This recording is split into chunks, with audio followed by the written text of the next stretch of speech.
Hi, welcome to Deep Six, the Deep State. Our book, Rogue Spooks, is coming out a week from tomorrow, week from Tuesday. Now, I know that if I show it to you, you'll have it backwards. So if you stand on your head and you put a mirror here, you'll probably get what it really looks like. But it's a great book, and it's the definitive answer to all of the crap that they're throwing at Donald Trump about this investigation. And it really makes the point, fundamentally, that there was a strong effort by a foreign nation to influence the American election illegitimately. And it was Britain. It wasn't Russia. Great Britain warned us about the Russian hacking again and again, even though we don't know that it was the Russians. And then Britain had this ex-spy, Christopher Steele from MI6. Not that the British necessarily knew about it, but he was British, that dug up this dossier filled with stuff that was just not true about Donald Trump. And ultimately, there's a lot of evidence that we list in the book. I'll tell you about it in one other video, where they really was Britain that did all this. I'm sorry, let me correct that. Britain played a role in it, and it's not at all clear whether they were rogue spooks who used to be in the British intelligence, like Steele, or currently serving officers. But the net effect of it was a massive intervention in the political system. When you compare the tiny amount of harm that happened to Hillary because her emails were intercepted, forgotten by the time of election, with the major amount of harm that was done to Donald Trump during the election, during the transition, and during his administration by the illusion of collusion, there's no comparison between the two. So yeah, there was a foreign nation, but it wasn't Russia. Now, Debbie Wasserman-Schultz is getting herself into a gigantic mess, and couldn't happen to a nicer lady. But it's really puzzling what's going on here. Apparently, there was a guy who worked for her for almost a decade, longtime employee, named Irman Amen, A-M-E-N, like Amen. And he was Pakistani, still is, but now he's in Pakistan. And he arranged for 3 of his family relatives and one of his friends to become employed either by Schultz or by other members of Congress and to get staff positions. And he worked on Wasserman's staff, specifically focusing on her IT work. And there is extensive evidence that the Capitol Police have unearthed of breaches in the security, in the IT, and information from members' accounts being sent abroad to Pakistan. Now, we don't know if it is ISI, which is the Pakistan Information Service, their spy ring, or if it's Al-Qaeda, or if it's ISIS, or if it's some other crazy Muslim extremist group. But the confidential information, it's classified information, from intelligence committees and armed services committees and all kinds of stuff like that, as well as personal emails from the congressman, have been breached and have gone to Pakistan. So the Capitol Police showed up at her office and said, "We're here to seize the laptop computer that our men was using." And Debbie Wasserman said, "You're not seizing anything. You're not allowed to." My understanding is the Capitol Police are not able to confiscate members' equipment when the member himself is not under investigation, Wasserman-Schultz said. And she isn't. It's just her staff person. But they wouldn't let the FBI take the laptop. And the FBI insisted and took it, and she objected. And then the next couple of days, there was a hearing on the budget for the Capitol Police. And she sits on the committee that decides that. And she warned them that I think you're violating the rules when you conduct your business that way, and you should expect there will be consequences, meaning I'm going to cut your budget. So, I mean, this was incredible. Now, yesterday, Wasserman-Schultz said, "It's not my computer. I never saw it. I never touched it. I never used it. I never had anything to do with that laptop." So why is she defending it so zealously? Why is she so anxious to protect that computer from being seized by the Capitol Police and being examined by somebody else if it's not her computer? And the computer was clearly used in this massive security breach. And she is responsible for that because her staff member fled to Pakistan and took with him half the information in the U.S. Congress. So it's a serious scandal, and Wasserman-Schultz's conduct is really incomprehensible. There must be an answer to it, but it may not be an honest one for Debbie Wasserman-Schultz. I don't know what the deal is, but it's really, really kind of scary. So that's a scandal well worth following as we go through this season of scandal. Renee, was there a question about that? Yes. What is puzzling is the lack of attention to the story by our biased fake media, James Sexton stated. James Sexton says correctly that it's puzzling that the mainstream media has not covered it. They haven't. This is from DC Caller and a number of conservative investigative sites. The mainstream media have not covered it.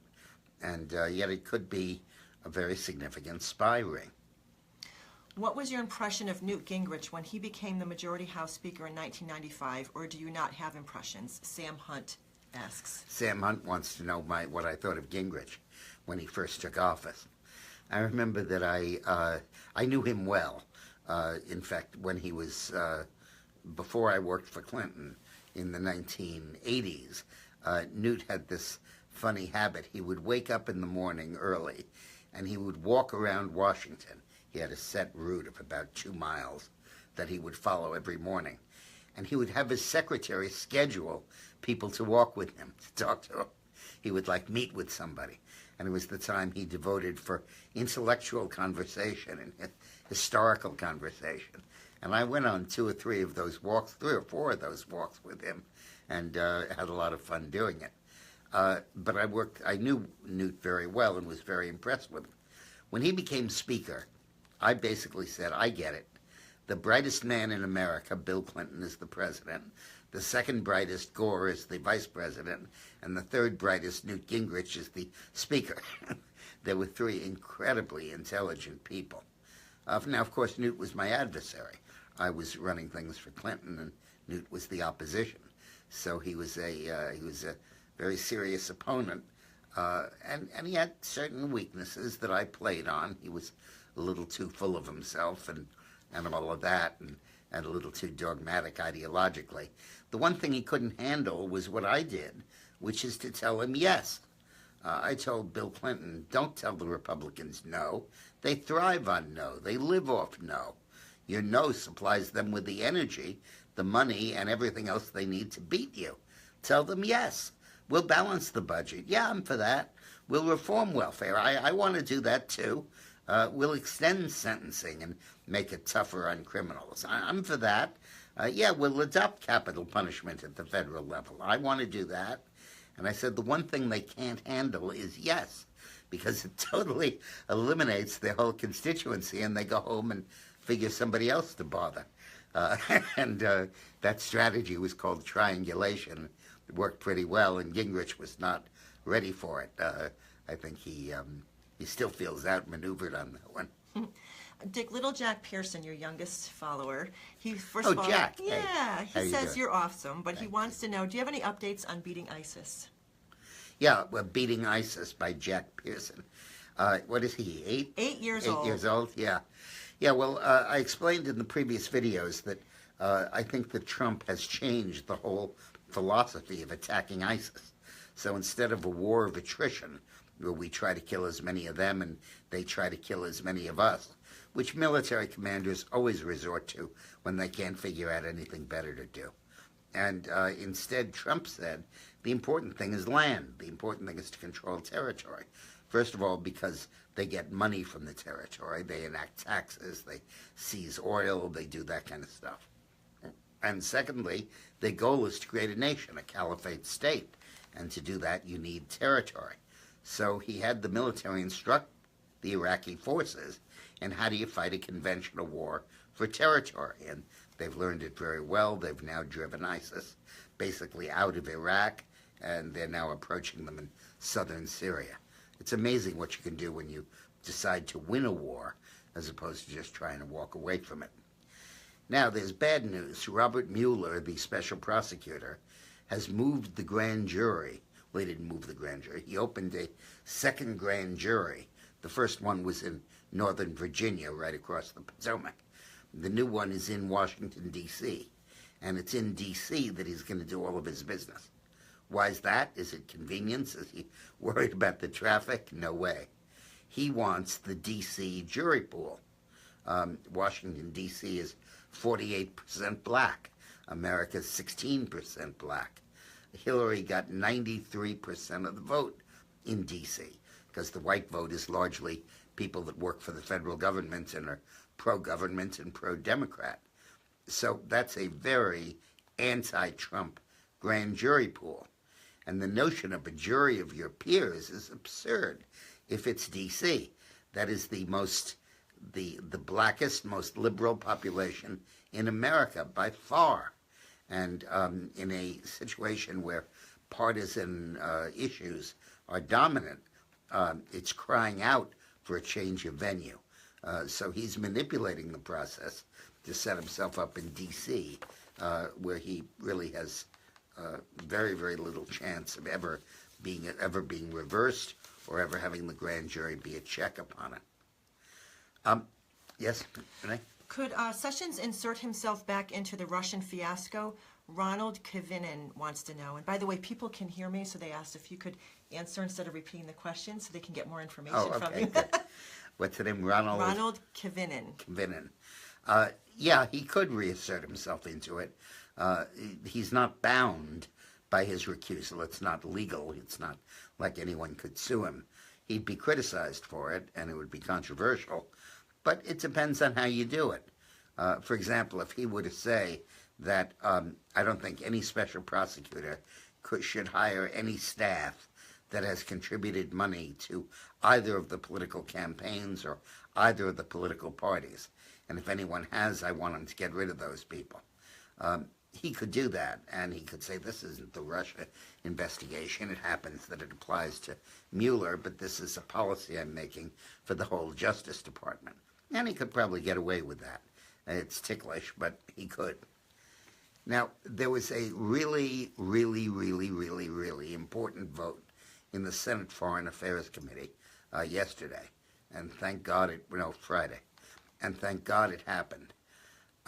The Senate Foreign Affairs Committee voted by 16-5, and it'll probably pass now on the floor easily, to cut off, zilch, zip, zero, aid to the Palestinians if they continue to use money to reward terrorists. We've talked about, and thank God, we've talked about this before. If somebody is a terrorist and goes to jail for the entire length of time he's in prison, the Palestinian government gives their family $3,000 a month, which is enough to live like a king in those areas. And for each suicide bomber, the family gets a lump sum payment of $10,000 or $20,000, a reward for terrorism. And when you put it together, it comes to about $600 million of subsidies for terrorists, which is about 48% of the Palestinian budget. Half of it goes for that. The other half is for roads and schools and housing and everything else, but half is to reward terrorists. And directly, the United States contributes about a quarter of their money, and through the United Nations and other committees, the United States contributes another quarter. All in all, we provide about half. So under this law, the United States would have to cut off that aid, and as long as the Palestinian Authority continued to support terrorism. Now, what will fund terrorism? Now, the good thing about this was that it passed bipartisan support. All the Republicans voted for it. But the following Democrats voted for it: Ben Cardin, senator from Maryland; Chris Coons of Delaware; Tim Kaine, the guy who ran for vice president, voted for it; Virginia; Menendez of New Jersey; and Ed Markey of Massachusetts voted yes. But you know one guy that voted no, and it's important to remember this? Cory Booker, the Democratic senator from New Jersey, African American, hailed as a future Democratic candidate, kind of a successor to Obama. Now, the bill calls on all donor countries that send funds to the Palestinian Authority to cease direct budgetary support until the Palestinian Authority stops all payments incentivizing terror. In addition, it establishes certain preconditions for the Palestinian Authority to receive aid, including the revocation of any law, decree, regulation, or document authorizing or implementing a system of compensation for terrorists and their families. About damn time. And this is a major step. This will deprive them of half of their budget. And as the pressure mounts in other countries, it's likely that they'll follow it too. And if the Palestinian government withdraws this funding for terrorists, you're going to see a sharp decrease in terror. People could say, well, the oil countries will just come in and make it up. Well, they can't, because their oil revenues are way down. Oil is at $50 a barrel now, no longer $100, and it's dropping further. And the other point is that the oil countries, Kuwait and United Arab Emirates, Saudi Arabia, they don't want to fund terror. They're increasingly the allies of Israel, united against Iran, against the Shiite Muslims. They're Sunnis. And so withdrawing this aid is a terribly significant thing. And I'm just thrilled about that. Oops. One of only 3 in the entire House who voted against the new Russia/Iran/North Korean sanctions bill. What is the future for anti-war conservatives? David Gunkalves wants to know. Well, don't mix them up. There's the anti-Russia sanctions, which was a bill that passed almost unanimously, but there was another part. Russia, Iran, and North Korea. Yeah. North Korea sanctions were not voted by Congress. That was a while ago. They were voted by the UN. And what's the third country? Iran. Iran. That was a long time ago that those sanctions were voted. Well, I had thought that first of all, the Russia sanctions I don't think is going to matter. I don't think politically this scandal has any legs. I mean, they may impeach Trump and may try to remove him, but that'll be a vote of Congress, and I think at this point Trump would survive it. But in terms of getting reelected and stuff, I don't think that matters much to the voters at this point. But in terms of Iran, I think that at some point coming soon, Trump is going to find Iran in violation of the deal that Obama cut. As you know, Trump is very critical of that deal during the campaign. And the law requires that every 90 days the president certify that they're being nice, they're playing fair, and that they're following the sanctions. And I believe that, and Trump last time, which was about a week ago, refused to do it. And his advisors met with him, and Tillerman and McMaster and all of them beat the hell out of him. And he said, all right, I'll do it for now. But in the next 90 days, I'm not doing it unless I see real progress. And I think Trump is digging his heels in, and I don't think he's going to approve it again. That then will put the issue back to the Congress of, do we reimpose sanctions? And that is going to be a very crucial vote, and anybody who votes against that is going to have a tough time explaining it to his district. Do you feel that those low poll numbers by the liberal media are true or skewed by the location of their polling areas? Brooke Moore wants to know. Brooke Moore, a question about the polling. Until recently, they've been skewed. The drop that he had after the turmoil of firing Priebus and this idiot Scaramucci, those are real drops, and he's got to be mindful about that and repair it. The only poll to follow is Rasmussen. The others are inaccurate, not because they're geographically misrepresented, but because they interview all voters. And some don't even ask if you're voters, they just interview all adults. And when you look at the number that are not voters, not citizens, not registered, or are voters but never vote, it's only about 40% of the sample that really counts.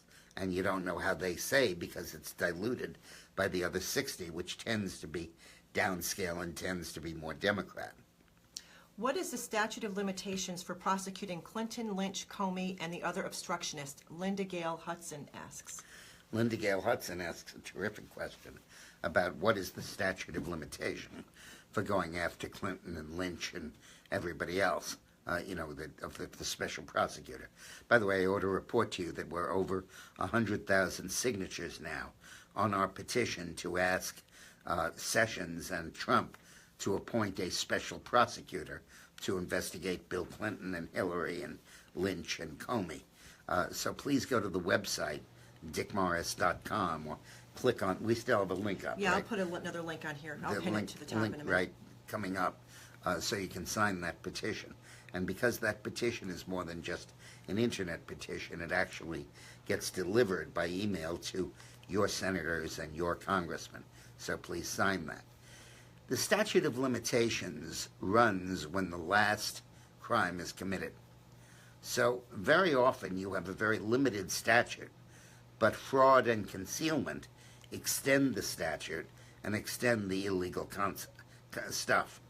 So if, for example, Hillary is hiding stuff or not complying with a subpoena or with evidence, that continues the statute, and it runs through all of the fraudulent activity. Now, there probably is some stuff that's precluded by the statute, but there's probably a lot of stuff that's not, and the stuff that is, you probably can get around by extending it in that way. Now, remember, I talked a couple of days ago about how Trump has had tremendous achievements in office that the media is not covering. I was bent out of shape. I had a weekend dinner party with a good friend of mine who's a strong conservative Republican, and he was so down on Trump for not doing anything and not working hard. So I made a list of achievements, and 200 of them, and I sent it to him. And then, lo and behold, yesterday, Atlantic, which is a magazine but now a conservative, a liberal, a mainstream news site, had an article, "Trump has quietly accomplished more than it appears," was the headline. Now, the problem is they don't like any of the things he did, but he did do them. So it says, with the Trump administration's chaos sucking up all the attention, it's been able to move forward on a range of its priorities. It is remaking the justice system, rewriting environmental rules, overhauling public lands administration, green-lighting major infrastructure projects. It's appointing figures who will guarantee the triumph of its ideological vision for decades to come. Border crossings, for example, have plummeted. The Supreme Court approved most of Trump's travel ban. Trump is busy filling lower court positions with conservative judges, young and healthy ones, naming youthful conservative nominees to the federal bench in record-setting numbers. Trump pulled out of the Paris climate deal. The EPA, meanwhile, is dismantling Obama's coal-killing, growth-choking clean air plan.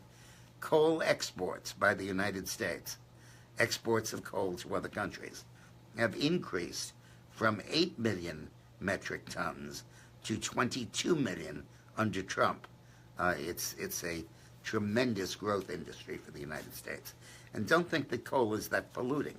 This is pretty good grade coal, and there's a technology that is close to perfection of burying the carbon dioxide so that it doesn't deal with global warming if in fact you think that's happening. They repealed the Waters of the U.S. rule, WOTUS, which was a terrible bill that said that EPA not only has jurisdiction over the oceans and the big sea, the inland lakes, the Great Lakes and stuff, and the big rivers in the country, they have jurisdiction over every single tributary. You know how they say that if a drop of rain falls on the east side of the Continental Divide, it ends up in the Atlantic, and if it's on the west side, it ends up in the Pacific. Well, both drops of water are subject to the waters of the U.S. rule, and it gives the EPA power of every pond, every stream, every brook, and every pool, every puddle in the United States, and that is increasingly being repealed, needs repealing. The new EPA administrator already has repealed 30 rules, and 30 rules, a regulatory rollback larger in scope than any other. In the campaign, Trump promised that he would repeal 2 regulations for each one that he adopts.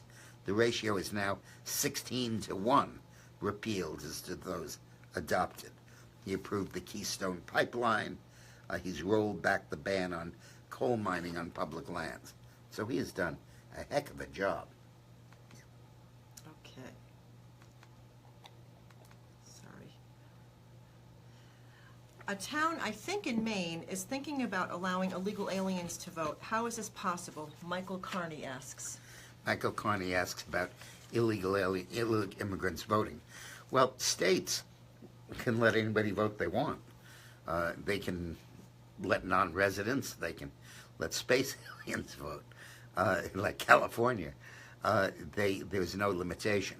They can't decide to let them vote in federal elections, but they can certainly decide to let them vote in state elections. And California is very likely going to pass legislation soon allowing them to vote in state and local elections, like for governor and mayor and legislature and stuff. Now, today's today's Deep Six, is sponsored, as they all are, by the Patriot Gold Group. I think we now have a link on the side for Patriot Gold. You can click on that. And I want to explain something. Patriot Gold sells gold and silver. Now, both metals are important because they provide stability in the face of inflation.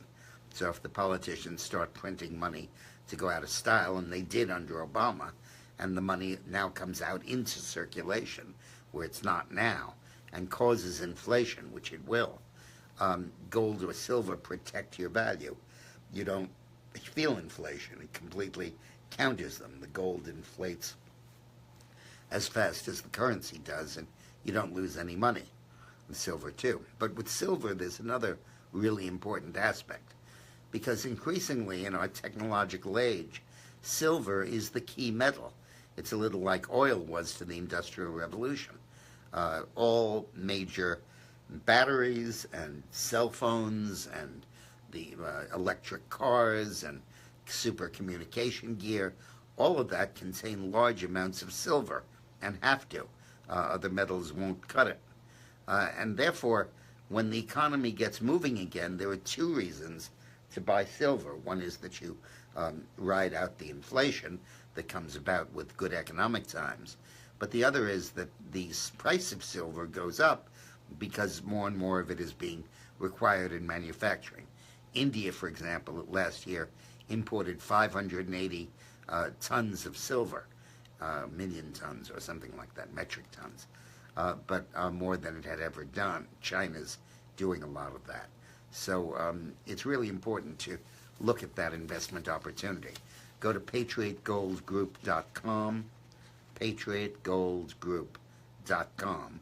That's showing up on the side, right? Yes, I posted it. Or call 800-476-5675.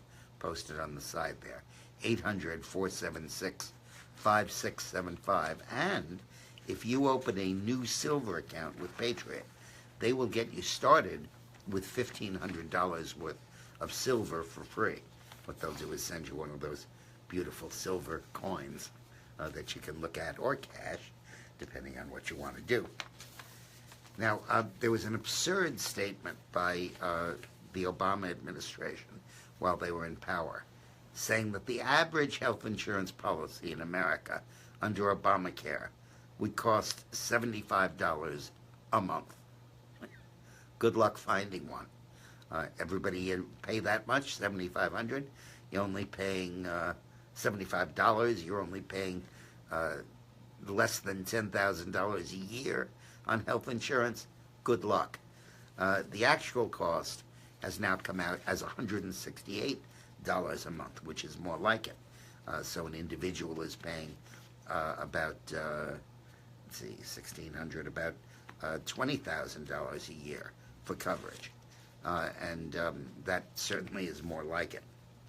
Now, I think Trump should fire McMaster, who is the National Security Advisor, the guy who he put in there after the Democrats knocked out Flynn, because he really has a fundamentally different view of national security and foreign policy than we do, than you or I do, or Trump personally does.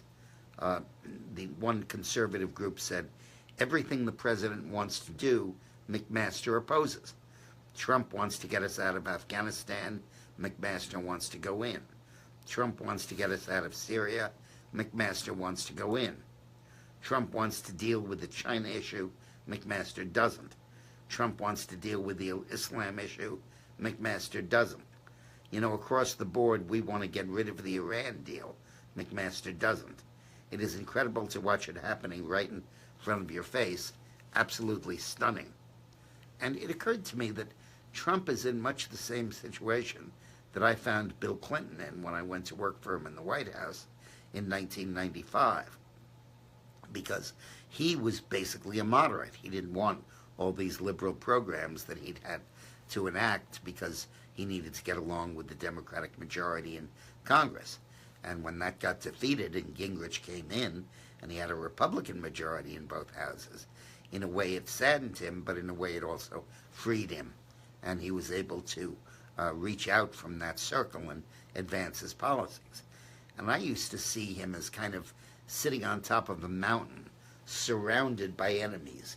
The liberal Democrats, the minorities, the labor unions, the media, all were liberal and disliked and hated what Clinton was doing and criticized him, didn't believe in him, disliked the policy. They hated triangulation. It was sort of a curse word. And I used to say that I represent and employed by the president, the first lady, and the vice president. Everybody else was against us. And I used to say I ought to fly in an airlift and airlift them off the mountain so they're no longer surrounded by enemies. And in a sense, that's true of Trump. He's surrounded by Tillerman, his Secretary of State, by McMaster, his National Security Advisor, and he's surrounded by groupthink of establishment, particularly in the foreign policy area, and he really can't get out from that. I remember that I had a conversation with Bill Clinton once. We were in the White House, and I sassed him. I said, you know, you're not 21 yet, so you can't run your own foreign policy. We have a regency.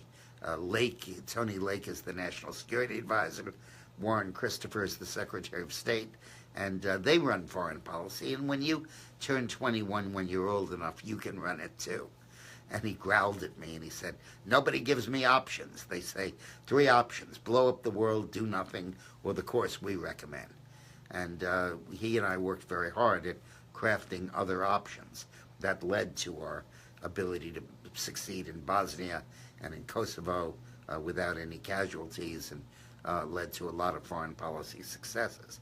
I literally would reach outside the White House and set up think tanks of people who we liked, who agreed with us, but who were not on the public payroll. And Clinton would follow their advice. And I think that Trump is ultimately going to resort to something like that. He was pressured into making these appointments because everybody said he's a monster, he's an animal, he's an ape who's going to run berserk over the government. He's got to appoint people who will rein him in, people who will participate in the consensus of the establishment throughout the world. And that's not what Trump wanted to do. But the pressure to appoint his team right away and the pressure to make them good appointments, particularly after the guy he really wanted, who was Mike Flynn, was kicked out by the liberals, he had to put a lot of moderates in place. And he didn't ultimately get what he wanted. So that's going to be something that's interesting to watch and to follow. Dick, how long before we see a real conservatives news outlet network come forth? We are desperate, Donna Martin says. Donna Martin asks about a conservative news network. Yeah, as Fox moves inexorably to the left, they're going to get rid of Hannity at some point. The reason is that the Murdoch children are increasingly running the show, and they are liberals, and they're married to radicals. So I think Fox is going to go increasingly to the left, and there really is no conservative TV alternative. Now, one possibility is that Sinclair, which is somewhat more conservative, is taking over the Chicago Tribune, which has a lot of stations. Sinclair has about 100 markets, but they tend to be smaller ones. Chicago Tribune has the big markets, and together they could be a heck of a network. And it looks like Trump is going to approve the merger. That could become a new conservative network. And this could become it, this kind of show that we're doing right now on Facebook and on YouTube can increasingly become its own television station. Eventually it will. You're not going to tune in television, you're going to tune in your phone. You'll be watching it the same way you're watching this now. And we may stake out that territory here and let them come around to us. Now, at last, the United Nations has voted serious sanctions against North Korea. All the other sanctions have been little games. North Korea has an economy of $12 billion a year, gross domestic product. $3 billion of it is financed by exports, predominantly coal and secondarily clothing of various descriptions, but mainly coal. And 80% of its exports go to China. So it's really a subsidy of North Korea by China. Now, the last sanctions the UN adopted were terrific. They said no coal shipments, no exports, except that if China wants to buy a couple of billion bucks worth of coal, that's okay, because it's going for humanitarian purposes in North Korea, which was malarkey. It was going to finance the military overwhelmingly. So these sanctions do not have that exception. Now, when Barack Obama negotiates a lousy deal in Iran, everybody praises him as the Prince of Peace. But when Donald Trump gets China and Russia to vote in favor of tough sanctions against North Korea, like he and Nikki Haley, the UN ambassador, just did, this is an amazing diplomatic accomplishment. This is absolutely terrific.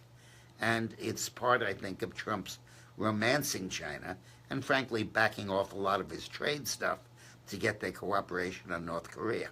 But these are real sanctions. So a quarter of their economy is exports, and they're not going to be able to export anymore.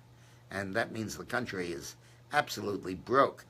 Now, of course, everybody will say, yeah, but they'll still fund the military and they'll just starve more people to death.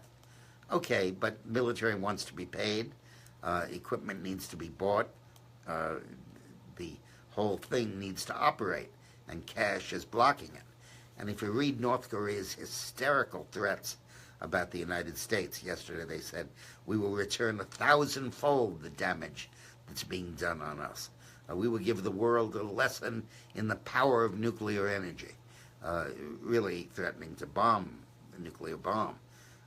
That illustrates how serious this is and how dire a threat it is to North Korea. So again, let's give Mr. Trump some credit here for something really well done. Dick, where was Loretta Lynch when Wasserman's IT guy lost his security clearance? William Marden asks.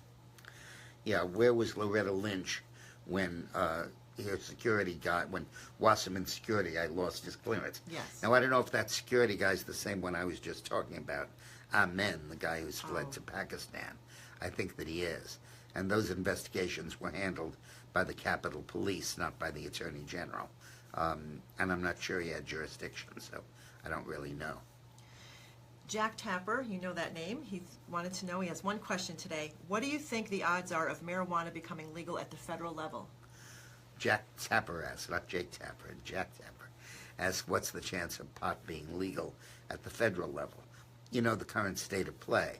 It's illegal at the federal level, but completely legal in 4 or 5 states and partially legal in 4 or 5 more, which really presents the most incredible conflict. I mean, you can do something the state will allow, but the feds could raid and take over. I think this is in the process of transition, but I don't necessarily think it's moving in the direction of legal marijuana. I think we're going to have to look at the states that have done it and look at the outcomes. Look at whether they have big increases in overdoses, big increases in traffic fatalities, big increases in violence, and monitor the effect. Federalism is a wonderful system. You have 50 laboratories and you can compare results. And I hope there is no rush to judgment here. I believe there's nothing wrong with smoking pot, and I believe there's nothing about it that should necessarily be illegal. But if legalizing it is going to dramatically increase drug use, is going to increase the number of kids dying of overdoses, is going to reverse one of the most constructive trends in the United States in the last 30 years has been the reduction in motor vehicle deaths. It's dropped from almost 60,000 to less than 30,000, an incredible rate of progress.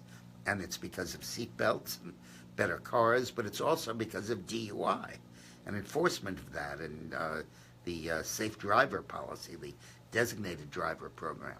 And I would hate to see that reversed. So let's look at Colorado and Washington and see what the deal is. And then there might be a change in the federal statutes. Under Obama, you might have had a premature change, but under Trump, I don't think that you would. Last thing I want to talk about is that they have costed out transgender troops who would require hormone surgery and perhaps other plastic surgery. And they have concluded, the estimates concluded that over a 10-year period, it might cost over $1 billion from the military. And that's not, I think, a good way for us to be spending our money. Any last? Yes, there was someone that wrote into you that you read, and you wanted me to read it to you. So this is from Mike Fye, and he says, I have to question everyone in Washington and the world knows that the Clintons and Barack Obama have committed a whole list of crimes that should put them in jail. Why is it the procedures have not been started to do this? Would it be that the majority of people in Congress and the Senate are being dictated to and paid off to let things lay? And again, that's Mike Fye. Mike Fye. Look, I am not a partisan of Barack Obama. I worked hard to defeat him. Other than Solyndra, which has not been proven, I don't see any crimes there. I know the IRS targeted people and that was illegal, but I don't see evidence that he did that. I think he did, but I don't see evidence that he did. Obama was honest. He was liberal as hell, but he was fundamentally not dishonest. Hillary and Bill, that's another story. They're damn close to a racketeering organization instead of a marriage. And they really deserve to be gone after. The interesting thing was when I worked with Bill, that wasn't the case. Hillary was always uptight about money, but she never had a chance to make or steal a lot. And Bill could have at that point cared less about money. He'd eat at McDonald's. Well, that's changed, and they became sort of tycoons and the pay-for-play scandal. And boy, they sure do deserve a special prosecutor. Now, of course, there's a feeling in the United States, particularly in Washington, that we don't lock up our ex-presidents. You know, we're not a Latin American banana republic where you go from the presidential palace to the big house. There's a concern that we don't want to do that. But I do think that in the case of the Clintons, there was very, very significant evidence that can't be disregarded.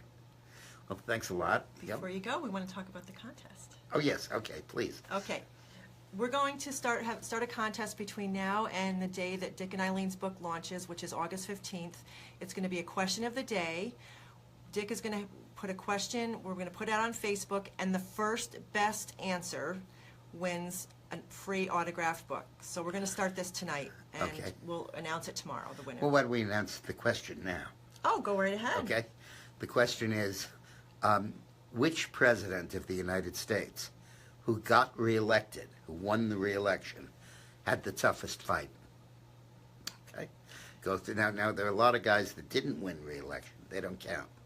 The one who won reelection, who had the toughest battle. Now, a lot of you may get the right answer, in which case we'll just read your comments and see who had the most articulate right answer. Right. And we'll have to make a judgment call. And I'll post a separate graphic on Facebook because that's where, if we look at the video, Good. it'll be a Good. lot harder. And what do they get? A autographed book? Yeah. Good. Good. That'll be good for you anyway. And listen, do order my book, Rogue Spooks, The Intelligence War on Donald Trump. It's coming out a week from tomorrow, and I want to hit that list running. I want to be number one from day one. So nobody can ignore this book. Nobody can ignore the truths that it tells. So please help me out on this one. Thanks a lot.